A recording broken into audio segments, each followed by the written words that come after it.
जो कन्नौज के शासक हैं जयचंद, अर्थात जो गढ़वाल शासक हैं जयचंद, ठीक है, जिन पर हमने कल भी चर्चा किया था। तो जो कन्नौज के शासक हैं जयचंद, उनके जब क्षेत्र की तरफ जब ये बढ़ रहे होते तो दोनों के बीच एक यमुना नदी है, इटावा के पास में, इटावा क्षेत्र जिला है उत्तर प्रदेश का, ठीक है, पश्चिमी यूपी में आएंगे सब। तो वहीं पर यमुना नदी के किनारे चंदावर नामक स्थान पर दोनों के बीच युद्ध होता है, मोहम्मद गौरी और जयचंद के बीच 1194 ईस्वी में। उस युद्ध में क्या होता है, इनकी पराजय होती है जयचंद की और मृत्यु हो जाती है, ठीक है। जयचंद के विषय में कहा जाता है कि जयचंद युद्ध जीत रहा था, जयचंद युद्ध जीत रहा था, लेकिन इसकी आंख में एक तीर वगैरह लग गया, तो जिसके कारण से यह हाथी पर से संभवतः गिर पड़ा, क्या हुआ, और उसी समय सेना में भगदड़ मच गई। जब सेना में भगदड़ मच गई तो कोई नेतृत्व करने वाला और नहीं रहा, तो इसी वजह से इसकी फिर मृत्यु भी हो जाती। तो इनकी विजय इनको मतलब जो मोहम्मद गौरी है, इनको विजय मतलब पराजित करना इनके लिए आसान हो जाता है, और फिर इसकी मतलब मृत्यु होती है, मतलब एक प्रकार से मार ही डालते हैं, क्योंकि ये तीर लगता है और शायद गिर जाता है, ठीक है।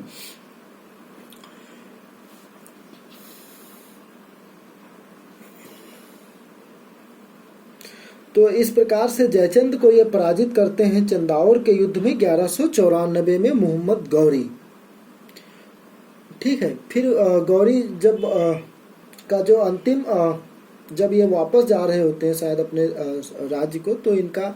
1206 ईस्वी में खोखरों से सामना होता है सिंध में, ठीक है, जो क्षेत्र है उधर, तो सामना होता है खोखर जातियों से। तो खोखर जातियों में क्या होता है कि एक समय ये नमाज पढ़ रहे होते हैं, जो ये मोहम्मद गौरी होता है ये, ठीक है, सिंध नदी के तट पर ही दैमक नामक एक स्थान है, वहां पर नमाज पढ़ रहा होता है।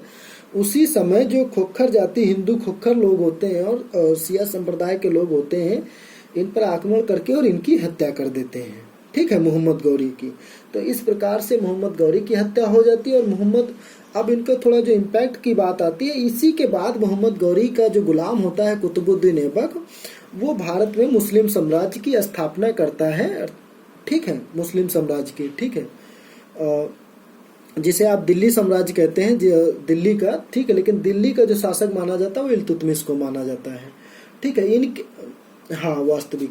तो क्योंकि ये लाहौर से शासक कर रहे थे कुतुबुद्दीन ऐबक, इन्होंने अपनी राजधानी जो बनाया था लाहौर को बनाया था। तो जो परिणाम की बात, यदि महत्वपूर्ण परिणाम की बात करें मोहम्मद गौरी की, तो यही एक सबसे महत्वपूर्ण परिणाम है कि इसके बाद जो है भारत में मुस्लिम साम्राज्य की स्थापना हो जाती है, ठीक है, मुस्लिम साम्राज्य की स्थापना हो जाती है।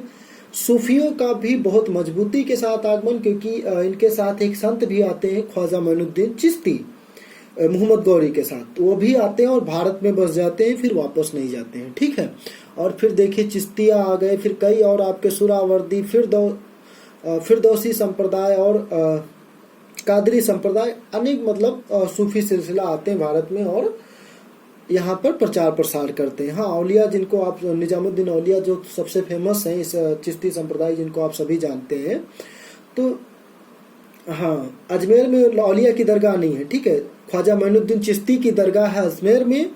ख्वाजा मोइनुद्दीन चिश्ती की दरगाह है अजमेर में, और जो निजामुद्दीन औलिया की दरगाह है वो दिल्ली में है। दिल्ली का एक स्थान है गयासपुर, ठीक है, गयासपुर में ही निजामुद्दीन औलिया और अमीर खुसरो दोनों की दरगाह है, ठीक है। तो